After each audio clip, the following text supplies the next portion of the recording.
Hello everyone, I'm Holly. And I'm Katie. We are going to talk to you today about watering your trees, shrubs, and perennials. We've gotten tons of questions in the last couple days about watering your hydrangeas and your other shrubs and your trees. So we're going to go over everything you need to know about it today. Everything you need to know. So we have a hose on a tree right here. Whenever you plant your trees, you want to make sure that they're getting enough water, but you also want to make sure that you're not overwatering.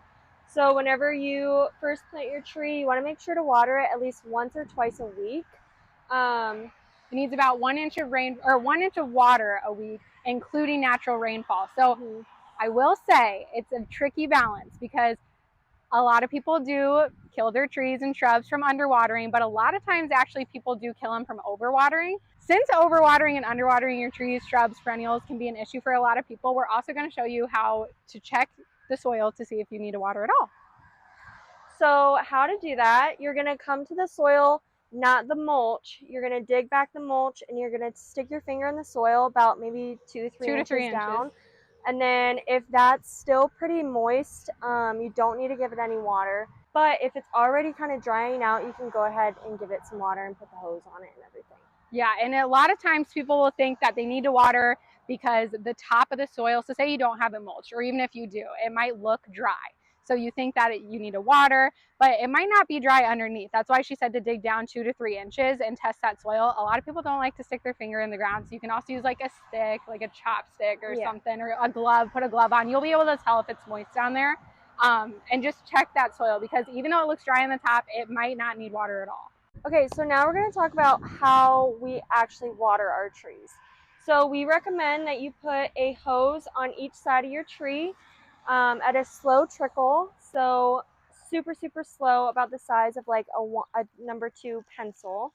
And you're just going to lay it about 12 inches away from the trunk of the tree. And then that really helps the water kind of slowly sink into the roots. And slow and steady wins the race. You just have to remember that because I know we get busy and I know it's hard to really take the time to water. So I just do it on my days off, and my neighbors probably think I'm crazy spending 6 hours watering all my plants. But it's so much better than just like shooting a bunch of water at it fast is not going to soak it in. You need to do a deep, thorough soaking about once a week rather than watering your trees and shrubs a little bit once every couple days or every 3 days. They would much rather prefer and will grow a lot better if you just do one thorough soaking once a week, about 1 inch of water, but again, including rainfall. So be careful of that. In your watering, you want to put the hose on one side of the tree and then move it to the other side of the tree. You're going to do about 15 minutes on the right side and then 15 minutes on the left side, about once or twice a week.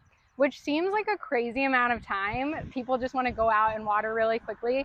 But seriously, guys, we cannot stress enough how important it is to just slowly let the water seep into the soil. So I know it's annoying, and 30 minutes per tree seems crazy. And you can kind of gauge it. If you have, you know, a busy day or trying to get going or something, you could do 15 or 20 minutes and turn the water up a little bit.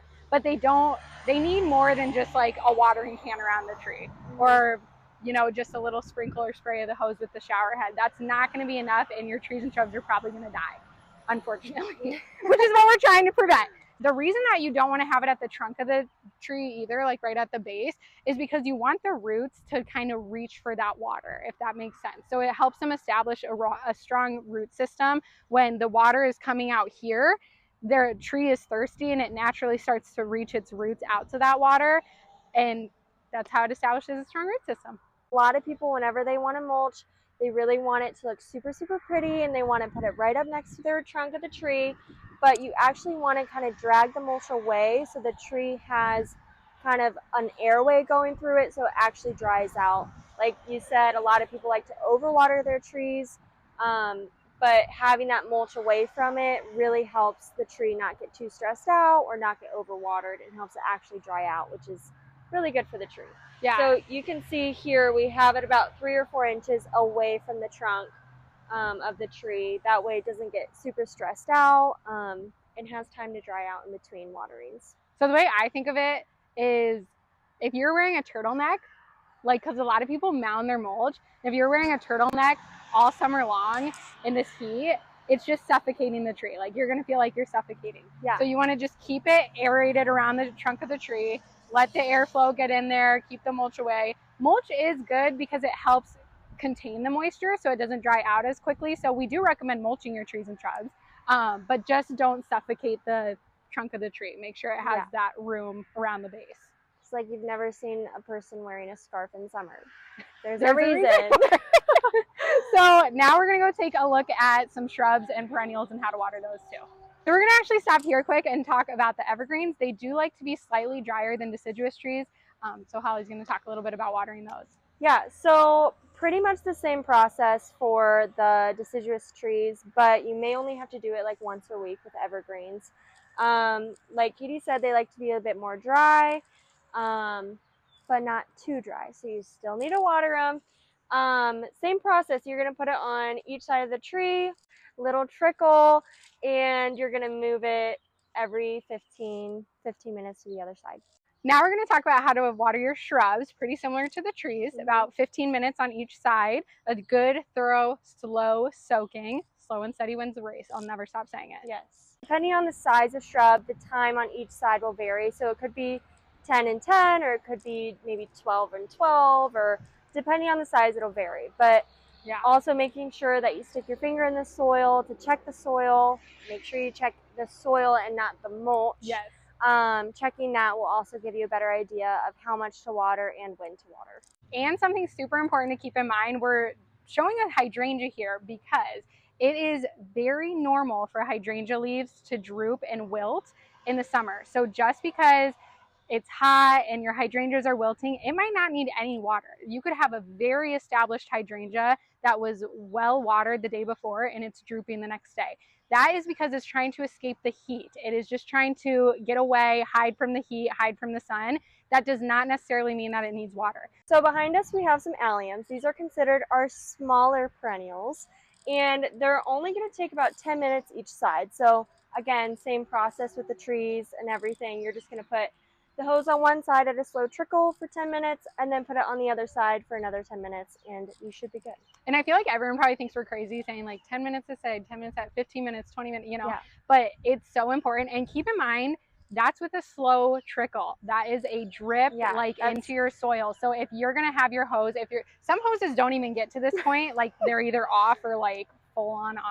So if you have more power to your hose and it doesn't allow you to do the slow trickle, then you need to kind of be mindful of the timing. So if you have more pressure in the water, do shorter time periods. But yeah, slow trickle, perennials, 10 and 10. For all of like the trees, shrubs, perennials, you normally need to water it pretty consistently like this, about once a week, the 1 inch of water per week for the first 2 to 3 years. That's the first 2 to 3 growing seasons. And then after that, they'll be pretty well established. You'll have some like trees or shrubs or something. If it's like a really hot period or like a drought or it's super dry out, then you'll still want to give, you know, your trees and shrubs a drink. But after the first 2 to 3 years, you don't have to be as consistent with the watering like this. So it is a commitment, but it's for a short amount of time. And it's so worth it. Yes, for long lasting blooms. So also we get questions about how long into the year you should water until the first deep frost. So when the ground starts to freeze, you don't need to water anymore. You do want to make sure though that you are still watering in the fall. It's not just for the summer because that's what's going to help keep the plants hydrated for the winter. You do not want them going into the winter season dry. And then you don't need to water until the following year when the ground thaws. Yep. And we know that realistically, it's very hard to do a thorough soaking, especially if you have like 50 perennials, trees, shrubs, you have a lot of plants. It is hard when you have a job and you have kids and you have a family, and it's not always realistic to water exactly how we're telling you to. That is just the general rule of thumb and general guide for how you should water. But you know, you can mix it up a little bit. If you have a busier morning or something, or you need to get going, just go ahead and turn the hose up a little more, water for a little less time. But we do recommend overall a thorough soaking and a slow trickle. So we also recommend watering in the morning. This helps the plant get through the afternoon and evening. Also, if you water in the evening, this can help create fungus and bugs to live at because it's nice and wet, and then that's where bugs go in for the night and they hunker down, and then you have fungus and bugs on your plant that you do not want. So we recommend watering in the morning. This really helps your plants avoid all those issues you don't want. So we hope this helps answer some of your questions about watering. We're also going to do another video on container planters, veggies, but if you have any other questions in the meantime, feel free to comment, give us a call, 319-377-4195, and we can help get your questions answered. Bye.